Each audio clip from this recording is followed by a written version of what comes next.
안녕하세요. 고등학생 연년생 아이 둘 키우고 있는 40대 중반 여자입니다. 다른 대부분의 사람들이 그렇겠지만 시어머니하고는 좋은 기억이 하나도 없어요. 그냥 아들 귀한 줄만 알고 아들이 최고라고 여기시는 그런 분이시지요.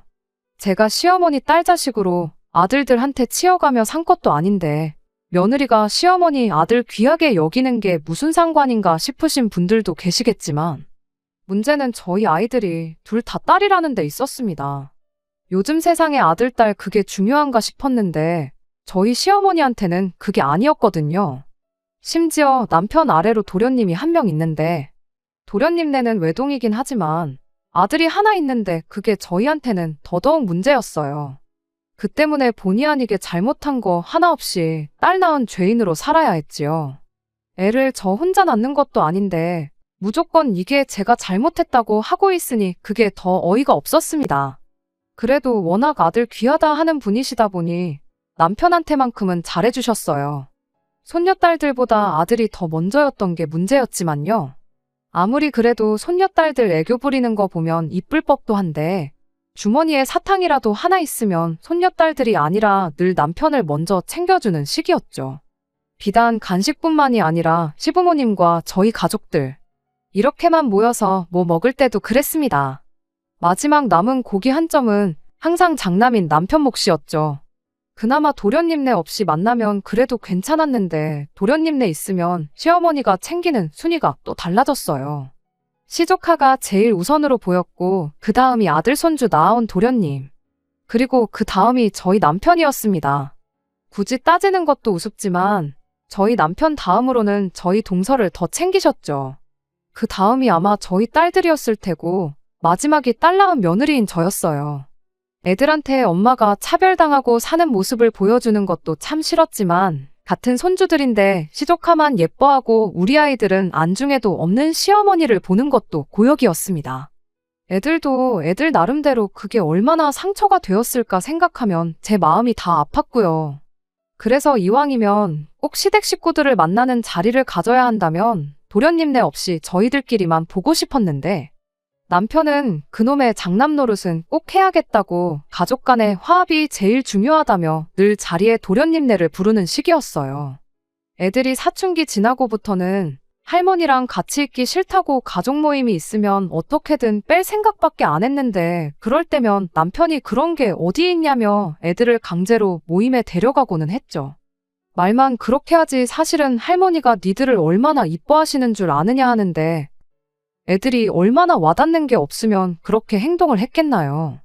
그나마 나중엔 공부 때문에 학원을 보내놓기 시작하니 학원 때문에라도 억지로 시댁에 끌고 가는 일은 사라졌네요. 3년 전부터 아버님 건강 상태가 안 좋아지기 시작했어요. 작년부터는 병원 신세를 지셨죠. 그럴 때마다 시어머니는 공공연히 말했어요. 아버님 돌아가시고 돈 나오면 그 돈으로 우리 손자 공부도 시켜주고 유학도 보내줘야겠다고요. 이제는 저도 시어머니가 우리 애들한테는 관심도 없다는 사실이 너무 익숙했다 보니 기분 상할 일도 아니었습니다. 솔직히 기대도 안 했고요. 애들이나마 할머니가 그런 소리 할 때 같은 자리에 없었던 게 천만 다행이지 싶었을 뿐이었죠.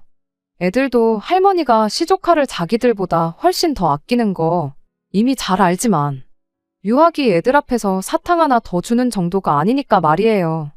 이미 대놓고 시조카 유학 보내주겠다 선언을 하셨으니 그냥 그러시려나 보다 하고 덤덤하게 받아들이고 있었는데 그렇게 2달 전 아버님이 결국 돌아가시게 되었고 그로 인해 저희 집에 풍파가 일어나게 되었습니다.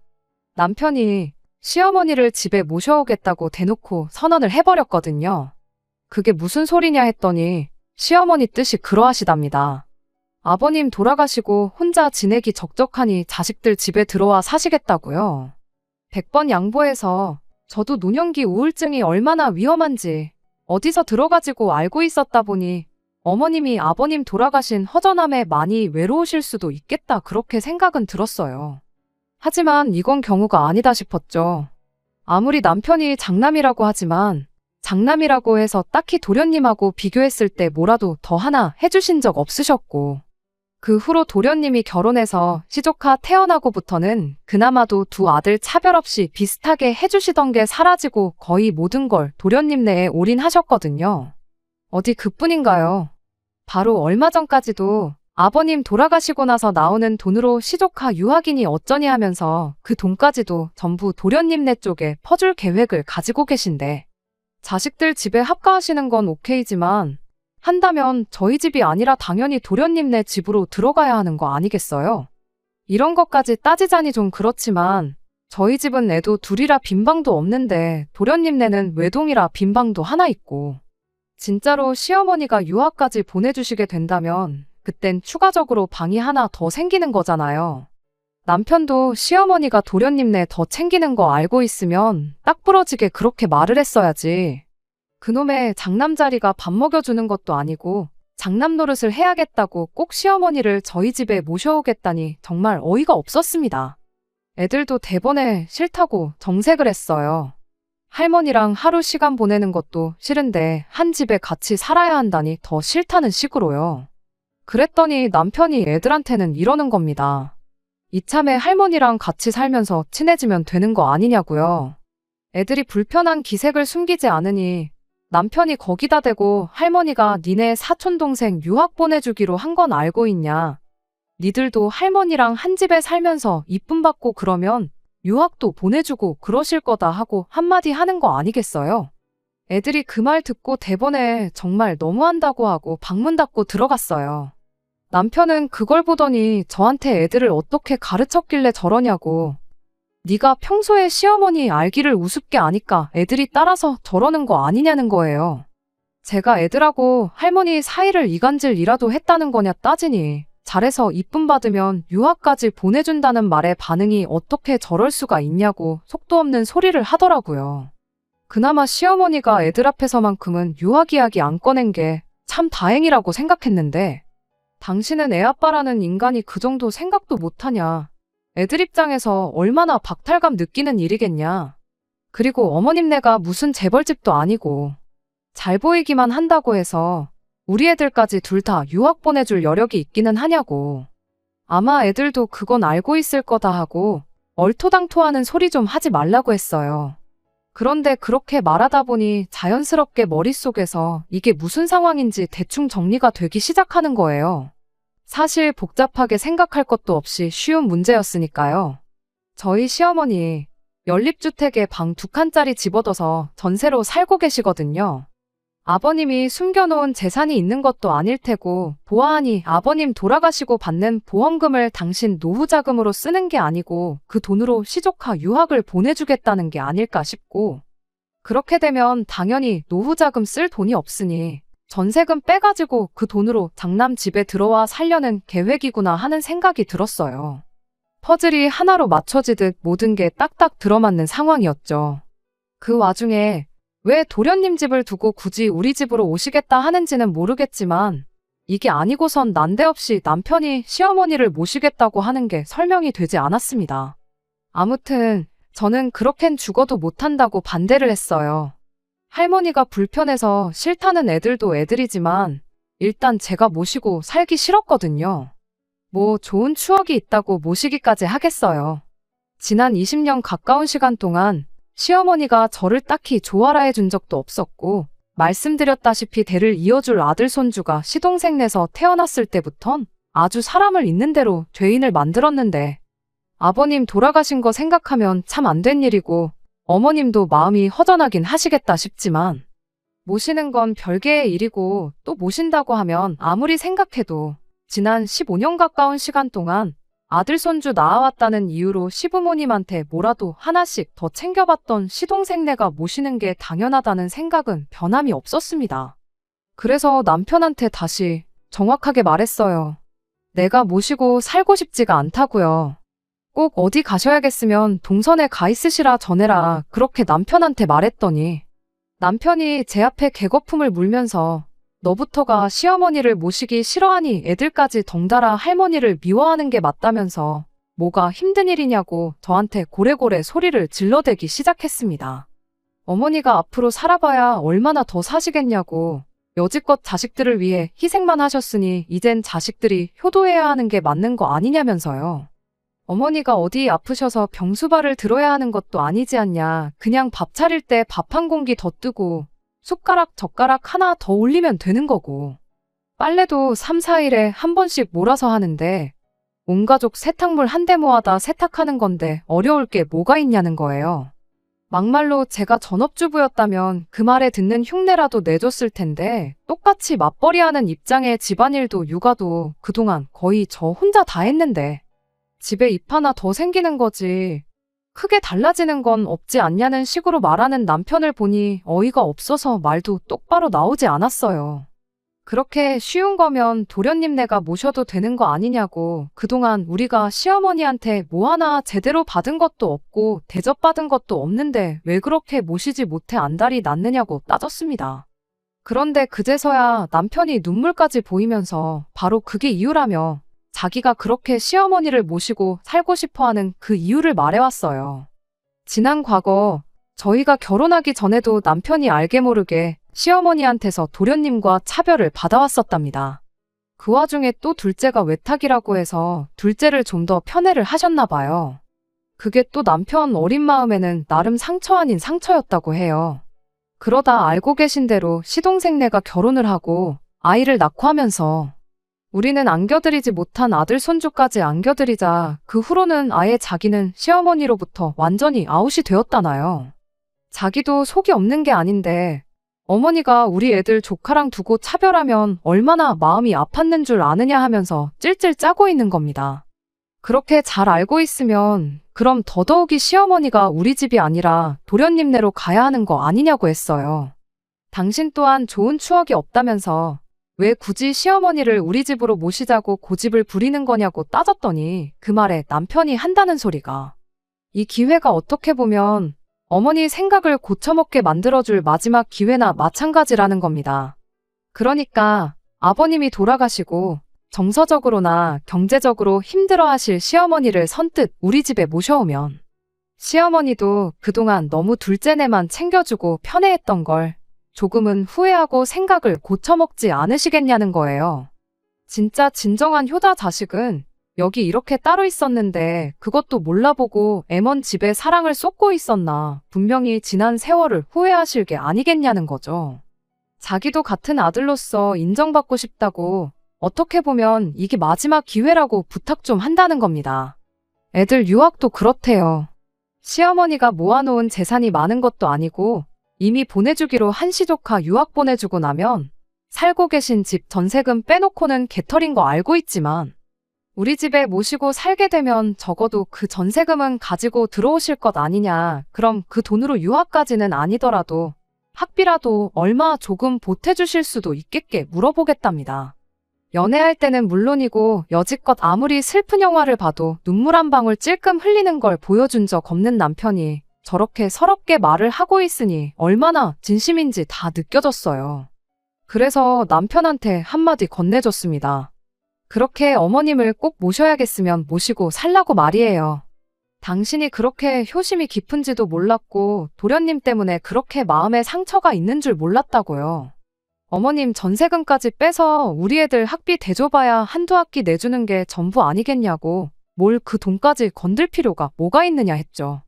애들이 방에서 저희들 이야기를 듣고 있었는지 제 말이 끝나기가 무섭게 뛰쳐나와가지고는 엄마까지 왜 이러냐며 난리법석을 떨기 시작했습니다.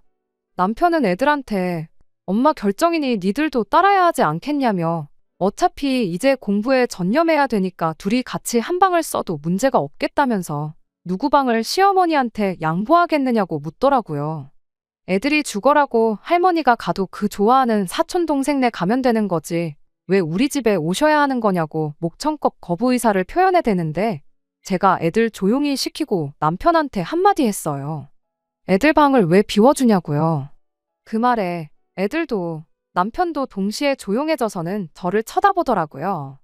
남편이 그럼 안방을 비워드리자는 거냐 아니면 어머니 보고 거실에 이부자리 깔아놓고 살라고 하자는 거냐 따져 묻길래 남편한테 다시 한마디 했어요. 어머님이 우리 집에 오실 필요가 뭐가 있겠냐고 당신이 어머님 댁으로 가면 모든 게 깔끔하게 해결되는 거 모르냐고 했죠. 당신 짐 챙기는 거야. 일단 급한 것들만 먼저 가지고 가고, 필요한 건 이후에 내가 하나씩 보내줘도 되는 거니까 문제없지만, 당장 밥하는 거랑 집안일하는 거 배우려면 시간이 좀 모자라겠다고, 오늘 저녁부터 당신이 준비하는 걸로 하라고 했죠. 반찬이야 내가 할 때 좀 넉넉하게 해서 챙겨줄 테니 그런 부분은 걱정 말라고. 여의치 않으면 뭐 동네 마트에만 가도 간단하게 한 끼 해결할 만한 게 잔뜩인데 어려울 거 없겠다고. 요즘 세상이 많이 좋아져서 다행이라고 그렇게 한마디 해줬죠. 제 말이 끝나니까 할머니랑 같이 못 산다고 노래를 부르던 애들도 순식간에 조용해졌어요. 그런데 남편은 지금 무슨 소리를 하고 있는 거냐고, 지금 이게 뭔 소리냐 재차 따져묻더군요. 애들은 단번에 내가 무슨 말 하는지 이해한 것 같은데, 애들도 한 번에 이해하는 걸 당신은 어른이 되어서 이해를 못했냐고 타박을 해줬죠. 그리고 다시 처음부터 끝까지 설명을 해줬습니다. 당신이 어머님 모시고 살고 싶다고 하지 않았냐고요. 당신 말 맞다나 어머님이 앞으로 얼마나 더 사실지 모르는데 어머님 댁 가서 효도하고 싶은 만큼 하라고 했죠. 요즘 보면 기러기 아빠들도 많고 한데 그래도 같은 나라 안에 사는 게 어디냐고. 마음만 먹으면 언제든 만날 수 있는 가까운 거리 사는 게 오히려 다행 아니냐고 했어요. 그랬더니 대번에 남편이 농담 따먹기 하지 말라면서 어머니를 자기 혼자 어떻게 모시냐고 따지더군요. 그래서 곧바로 대답해줬지요. 당신이 뭐가 힘들게 있냐고 먼저 말하지 않았냐고요. 밥 먹을 때 숟가락 젓가락 하나씩만 더 올리면 되고 어차피 세탁도 다 같이 하는 거 집안일 하는데 바뀌는 거 하나 없지 않냐고요. 그 말 틀린 거 하나 없다고 그렇게 쉬운데 당신이라고 못할 게 있겠냐고 했죠. 빨래는 세탁기가 해주고 밥은 밥솥이 해주는데 당신은 손가락 하나만 까딱하면 되는 거 아니냐고요.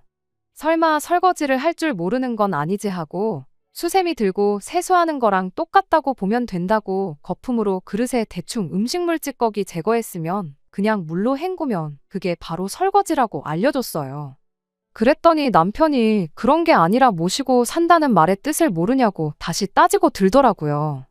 어머님을 우리 집으로 모시고 온다는 소리라고 강조를 하길래 아니 뭐 모시고 사는데 어디가 중요하냐고. 이 집에서 당신만 모시고 싶어 하는 것 같은데 같이 살기 싫은 사람 셋이나 있는 집에 어머님 모시고 와봐야 어머님도 불편하고 우리도 불편하지 않겠냐 했어요.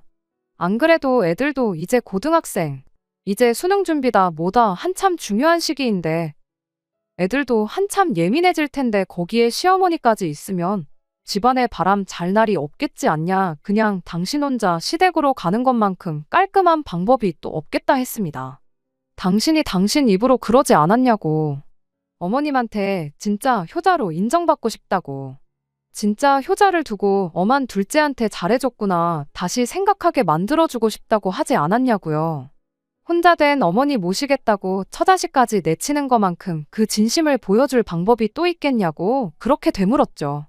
제 말이 끝나고 남편의 반응을 보니 남편은 잔뜩 똥 씹은 얼굴을 하고는 씩씩거리면서 아무 말도 하지 못하고 있었어요. 나는 어머님한테 이제 와서 진짜 며느리로 인정받고 싶은 마음도 없고 혹시나 나보고 대신 시어머니 모셔달라고 꺼낸 이야기였으면 그냥 여기까지만 하고 말라고 마지막으로 한마디 했죠. 남편도 자존심이 있으니 이 상황까지 와서 내가 대신 모셔주는 게 아니면 시어머니를 모실 생각이 없다는 말을 하기가 그랬나 봐요.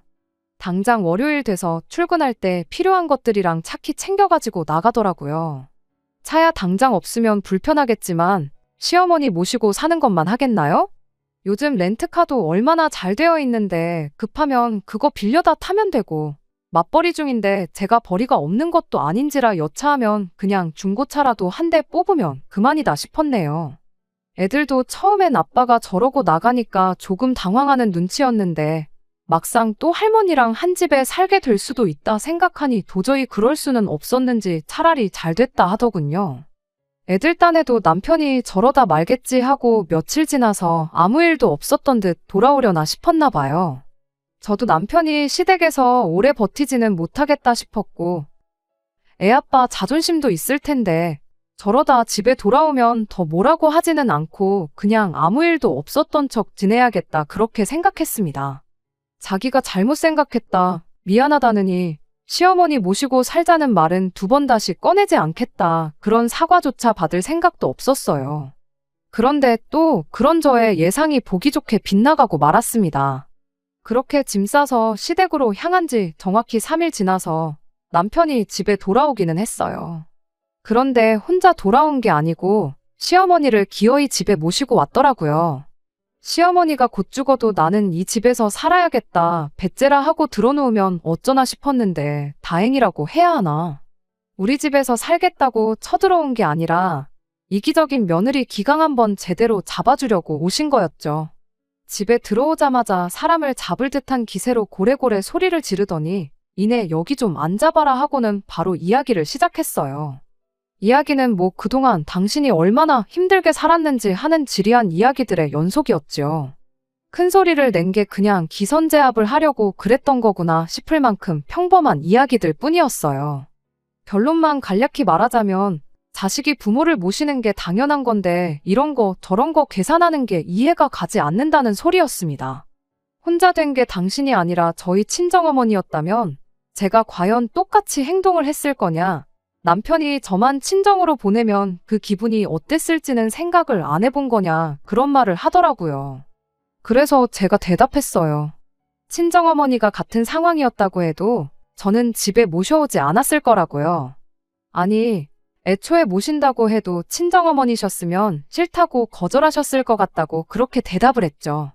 시어머니는 그건 순전히 네 혼자만의 생각이지 않냐며 제가 그냥 당신을 모시기 싫으니까 말을 지어내는 거라고 끝까지 고집을 부리시더군요. 그래서 만에 하나 친정어머니가 혼자 지내는 게 외롭고 힘드셔서 꼭 누군가 옆에 있어줘야 하는 상황이라면 그러면 저는 집에 모시자고 하지 않고 저 혼자라도 친정에 가서 지냈을 것이라 대답했습니다. 애들도 이제 인생에 있어서 정말 중요할 때인데 괜한 걸로 신경 쓰이는 일 만들어서 공부하는데 지장을 주고 싶지 않은 이유도 있다. 그렇게 한마디 했죠. 시어머니가 거기서 만약에 그러면 애들 대학 가고 나서 그 후에 합가를 하는 건 어떻겠냐고 역으로 제안을 해오셨다면 여전히 싫은 건 싫은 거지만 아마 다시 생각은 해보겠다 말하고 좋게 좋게 상황을 넘겼을 수도 있었을 거예요. 하지만 시어머니는 그런 제 말에 이런 식으로 대응을 하시더군요. 여자애들 대학 보내서 뭐에 써먹냐고 말이죠. 여자 인생 뒤움박 팔자라는 말도 못 들어봤냐고. 시집만 잘 보내면 됐지. 뭐하러 돈 아깝게 공부를 시키냐는 거예요. 기껏 비싼 돈 들여서 공부시켜봐야 아무 소용없다고 대학 졸업시키고 취직시켜서 몇 년이나 더 네 품에 있을 것 같냐는 겁니다. 시집가면 남의 집 사람 되는 건데 공부시켜봐야 남 좋은 일 시키는 거라고요. 공부시킬 돈 있으면 그 돈으로 성형이나 시켜서 돈 많은 남자한테 시집이나 보내라고 그 편이 니들 노후에도 더 좋을 거다 하면서 이야기를 하는데 그 말을 들으니 어이가 없는 것도 없는 거지만 너무 화가 나서 참을 수가 없었습니다. 그 와중에 아빠라고 있는 게 아무리 자기 어머니라도 그렇지 자기 자식들을 그런 취급하면서 악담이나 마찬가지인 소리를 늘어놓고 있는데 아무 말도 안 하고 옆에 있는 게 그렇게 꼴보기 싫을 수가 없었어요. 그 말을 들으니 더더욱이 이분을 아무리 내 시어머니라고 해도 내 집에 모시고 살고 싶은 생각이 싹 사라졌어요. 그간 우리 아이들 차별하고 그런 것부터 해서 제가 당해온 취급까지 지난날에 서운했던 것들이 한순간에 머릿속을 지나가는데 한마디 하지 않을 수가 없었죠. 열받은 만큼 제 말투도 굉장히 날카로워졌어요. 합가 강요가 이혼 사유인 건 혹시 알고 계시냐고 어머니 모시고 살고 싶다는 효자 아들 품에 보내드렸는데 뭐가 문제라서 이렇게 집까지 찾아오셔서 봉양을 강요하시냐고요.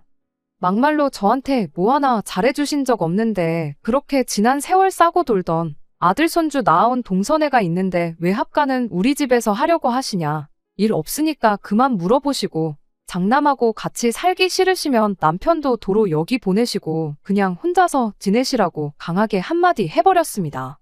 시어머니 반응은 뭐 말할 것도 없었지요. 제가 이혼하겠다고 먼저 말을 꺼낸 것도 아닌데 지금 이혼을 걸고 시어미를 협박하는 거냐 하면서 노발대발 난리도 아니었어요. 내가 너한테 잘해준 게 없긴 왜 없냐면서 아들도 못 낳아오는 거 맏며느리라고 대우해줬건만 은혜도 모르고 배은망덕하게 시어미를 가르치려 든다면서 말 잘했다고 어디 너 하나만 며느리냐고. 합가는 둘째네 가서 할 테니 니들은 앞으로 평생 내 도움 하나 받을 생각 말라고 고래고래 소리를 치셨어요. 더 이상 저도 언성이 높아지는 상황을 원치 않았지만 그때는 저도 감정이 격해져서 그랬나.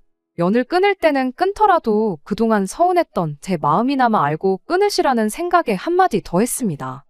아들 손주 챙겨준다고 동선에만 챙겨주셨지 평생 저희한테 뭐 하나 해주신 거 없으시지 않냐고요. 여지껏 도움받은 거 하나 없는데 앞으로 무슨 도움을 원하겠냐고 그렇게 말이죠. 그랬더니 시어머니가 기어이 인연이 끝장을 보려고 하는구나 하면서 남편한테 그냥 이혼하라고 한마디 하는 겁니다. 이런 배은망덕한 걸 맏며느리라고 데리고 살아준 당신이 바보천치였다고 당신 도움은 물론이고 이제 남편 도움도 못 받을 줄 알라면서요. 어디 다 늙어서 딸 둘 있는 거 시집 보내고 남편도 없이 혼자서 한번 살아봐야 잠깐인데 시어머니 그냥 모시고 살 거라고 평생을 후회 속에 살아보라나요. 그때 가서 후회한들 이미 늦어버린 거 돌이킬 수 없는 일이라면서 말이죠. 분위기가 격해져가는 가운데 남편이라고 하나 있는 건 노발대발하는 시어머니 앞에 제 편 들어주는 말 한마디 못하고 눈치만 살살 보면서 있는데 참 그 꼴이 말도 아니었어요. 표정은 괜히 시어머니를 여기 끌고 왔다는 표정을 하고 있기는 했는데 시어머니가 제 앞에 온갖 육두문자를 뱉어가며 욕을 하고 있는데도 그만하라 말 한마디 못하고 있는 게 이건 뭐 합가 때문에 이혼하는 게 아니라 저런 걸 남편으로 두고 살았던 게 후회가 돼서라도 이혼은 꼭 해야겠다 싶더라니까요. 결국 남편은 시어머니를 모시고 집에 돌아갔어요. 애들이 그나마 학원에 가 있어서 그 꼴을 못 본 게 천만 다행이구나 싶었습니다. 학원 다녀온 애들한테 아빠랑 이혼하게 될 수도 있다고 미안하다고 사과했는데 그 상황은 못 봤지만 애들이 저를 위로해주는데 참말로 누가 애고 누가 어른인가 싶을 지경이었어요. 이혼은 뭐 어려울 것도 없었어요. 그렇게 돌아간 시어머니가 자발적으로 이혼 서류까지 다 알아봐 주시고 그랬거든요. 결혼할 때 남편이 좀 더 해오긴 했지만 여지껏 맞벌이하면서 육아에 살림까지 다 도맡아 했다 보니 의외로 재산 분할은 반반씩 나눠올 수 있었어요. 얼마 남지도 않았지만 애들 19살 될 때까지 양육비도 받기로 했고요. 네가 안 모시면 둘째네 가서 살겠다시다더니 숙려기간 끝나고 마지막 서류 제출하러 가는 동안까지 남편은 시어머니 집에서 둘이서 같이 살고 있었습니다. 일이 어떻게 돌아가고 있던 건지 딱히 궁금하지도 않았고 결국엔 합가 문제로 이혼까지 결정한 남편이 어떻게 지내는지 제가 알 바도 아니라 신경도 안 쓰고 그렇게 살았어요. 그런데 이혼까지 끝나 완전히 갈라선 지 2달도 안 된 시점인 얼마 전 집에 남편이 찾아왔어요. 말은 애들 보고 싶어 왔다고 하는데 집에 갈 시간이 넘었는데도 애들한테 아빠가 좀 더 있으면 좋겠지 않냐느니 저한테는 자고 가면 안 되냐느니 하면서 질척대는 거예요. 똥마려운 강아지 마냥 무슨 말을 하고 싶은데 못하고 있는 게 너무 티가 나서 할 말 있으면 해보라고 말했죠.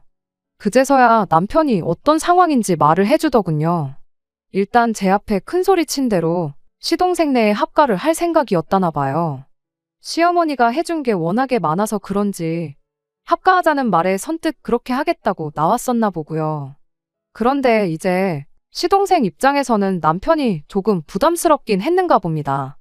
그런데 시어머니 고집에 그날 저한테 이혼당해서 평생 후회하면서 살라고 그렇게 고래고래 소리를 질러댔는데 이제 와서 둘째네 합가하겠다고 남편을 저한테 다시 보내는 게 조금 자존심이 상했었나 봐요. 남편도 혼자 살아야 되면 굳이 이혼까지 할 필요가 없었던 거니 난감한 상황이었고요. 그런데 의외로 동서가 시동생한테 괜찮다고 아주버님하고 같이 살아도 된다고 했다는 거예요. 허락까지 받았는데 왜 이혼하는 동안 따로 지냈던 거냐 물었더니 동서가 그래도 당장 합가하기는 그렇고 시간을 좀 달라고 했답니다.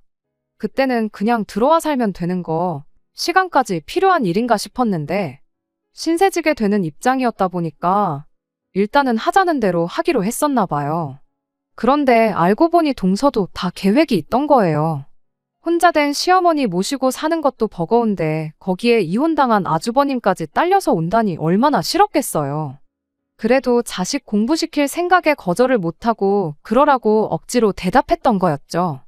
왜 과거에 아버님 병 중에 시어머니가 했던 말이 있었잖아요. 아버님 돌아가시면 돈 나오는 걸로 아들 손주 유학 보내주겠다는 그 말이요. 거절했다간 아들 유학은 물 건너가는 일이구나 싶어서 일단 두 사람 다 들어와 살라 말하고 시간을 달라고 했던 겁니다. 그리고 시어머니와 남편이 시동생 집에 들어가게 되었을 때 시간을 달라고 했던 말의 의미를 알게 되었던 거죠. 동서가 시조카 데리고 같이 미국으로 가버렸거든요. 유학 자금이야 시어머니가 주기로 했으니까 도련님 기러기 아빠 만들어 놓고 그렇게 한국에 아들만 남겨놓고 보호자 자격으로 아이 데리고 같이 유학길에 올라버린 거죠. 귀하디 귀한 아들 손주 미래를 위한 일인데 거기다 대고 동서한테 당장 집에 돌아오지 않으면 애 유학도 없던 일이다 말도 꺼낼 수 없었다 보니 속수무책으로 동서의 계획에 당해버리고 말았던 거예요. 말년에 며느리 효도받으면서 편한 노후를 계획했던 시어머니는 졸지에 이혼당한 아들 하나, 기러기 아빠 된 아들 하나, 두 아들을 다시 품에 끼고 살게 돼버린 거죠. 애가 아직 중학생이니 대학교까지 생각하면 못해도 거의 10년은 더 있어야 할 텐데. 솔직히 그때 가서 동서가 한국 돌아와서 시어머니를 모시고 살지도 모르는 일이었죠. 거기까지도 까마득한데 미국에서 애 10년 공부시키는 돈이 또 보통 많이 드는 일인가요? 시어머니가 해주기로 하긴 했지만 솔직히 아버님 보험금 나온 거 가지고는 택도 없는 액수였죠. 전세금까지 뺀다고 한들 1년치 학비랑 생활비 하고 나면 남는 것도 없을 텐데요. 그런데 그 와중에 시어머니가 남편한테 그랬답니다. 우리 애들 양육비 주는 거 끝나고 나면 시조카 유학비용도 같이 대라고요. 그리고 그때 돼서야 남편이 정신을 차렸나 봐요. 조강지쳐 버리고 자식 새끼 버리고 효자가 되는 길을 택한 게 잘못되었다는 걸 그때가 돼서 깨달은 거죠. 어머니 부양한다고 내 자식 버려두고 동생 자식 유학 비용을 내주게 생겼으니 무슨 생각에 이혼할 때까지 정신 못 차리고 그 길이 옳다고 생각하고 밀고 간 건지 자기도 이제 와서 후회가 된다는 겁니다. 이제 두 번 다시 시어머니 모시고 살자느니 하는 헛소리 안 하겠다고 다시 재결합하면 안 되겠냐고 울고불고 매달리는 거예요. 애들도 보고 있는데 무슨 대답을 해야 할지 정말 머리가 다 아파왔어요. 그래도 일단 아닌 건 아닌 거다 싶어서 자고 가겠다는 남편에게 나중에 다시 이야기하자 한마디 해주고 집으로 돌려보냈습니다. 애들도 이 상황을 다 알게 되었다 보니 다시 재결합하자는 남편의 제안을 애들 앞에서 거절하면 애들도 애들 나름대로 상처가 되지 않을까 싶어서 조심스러웠어요. 그런데 애들이 먼저 말을 해주더라고요. 아빠랑 다시 살아도 그만, 아니어도 그만이라고요. 자기들은 제 행복이 제일 우선이라나요? 그동안 자기들도 할머니한테 딸 손주라고 대놓고 차별당하면서 동시에 아들 못 낳아온 며느리라고 자기 엄마가 할머니한테 당해온 걸 보고 자라왔고 그러는 와중에 남편이 단 한 번도 제 편을 들어줬던 적이 없던 걸 너무나도 잘 알고 있다 보니 거기에 그것도 모자라 할머니 모시고 살겠다는 고집에 이혼까지 선택했는데 다시 합친다고 한들 제 인생이 행복해지지는 않을 것 같다는 거예요. 아빠를 생각하면 합치라고 하는 게 맞지만 엄마 생각하면 그게 아니라고. 적어도 아빠는 아빠 스스로 할머니를 선택한 거 아니냐, 다시 합치겠다는 것도 우리 때문이라기보단 그 와중에 사촌 동생, 그러니까 시조카 유학비부터 챙기는 할머니한테 실망해서 다시 돌아오고 싶다는 건데 돈 문제야 그쪽에서 그쪽 사람들끼리 다시 이야기하면 되는 거 아니겠냐. 그것만 아니면 아빠는 그 집에서 행복할 수 있는데 엄마는 혼자 사는 게 더 행복한 거 아니겠냐 하고는 어떤 결정을 해도 자기들은 제 편을 들어줄 테니 부담 갖지 말고 제 마음이 가는 대로 선택하라고 그렇게 한마디 해주대요. 복잡한 제 머릿속을 다른 사람도 아니고 아직도 애들이라고 생각했던 우리 딸들이 정리해줄 줄은 저도 생각 못했어요. 그렇게 한 3일 정도 혼자 생각을 하다가 결국 남편한테 다시 살림을 합칠 생각은 없다고 말했습니다. 남편은 몇 번을 저한테 다시 생각해보면 안 되겠냐. 정말 미안하고 자기 선택을 후회한다며 몇 번을 사과했어요. 그렇게 지금은 그냥 달에 두어 번씩 아이들하고 같이 해서 만나는 정도로 지내고 있습니다. 이야기 들어보니 그래도 시어머니가 밥은 챙겨주신다 하네요. 처음에는 이제 좀 편해지나 했더니 아들을 둘이나 돌려받을 줄은 몰랐다면서 며칠을 알아놓으셨었다는데 그래도 아들을 최고라 여기시는 분인데 당신 자식들 굶는 꼴은 볼 수가 없었는지 아직도 툴툴대시긴 하지만 끼니는 꼭 챙겨주신답니다. 그 또한 자업자득이라 생각해요. 며느리 부려먹으면서 편한 노후를 보내려다가 그 벌을 달게 받은 거 아니겠나요? 남편도 어차피 차려주는 밥 얻어먹을 거면 그 효심에 다 늙은 어머니 고생시키는 것보다야 저한테 얻어먹는 편이 더 나았을 거 아니겠나요? 아이들 시집가고 나면 남편 없이 혼자 지내게 된 걸 후회하게 될 거라 하셨는데 지금 당장만 두고 보면 그 어느 때보다 좋을 수가 없네요. 아마 그럴 일은 없겠지만 나중에 가서 남편과 다시 재결합을 할 수도 있는 거고 제 인생에 혹시나 새로운 인연이 찾아올 수도 있는 거고 아니면 혼자 지내더라도 후회 없이 행복한 노후를 즐기고 있을 수도 있는 거 아니겠나요? 앞일이 어떻게 될지는 모르지만 자업자득이라는 말이 괜히 있는 게 아니라는 걸 깨달은 지금 적어도 후회 없는 삶을 살기 위해 하루하루 최선을 다해서 살아볼 생각입니다. 끝까지 들어주셔서 감사합니다. 오늘의 사연은 여기까지입니다. 구독과 좋아요, 알람 설정 부탁드리고 더 좋은 사연으로 다시 찾아뵙겠습니다. 감사합니다.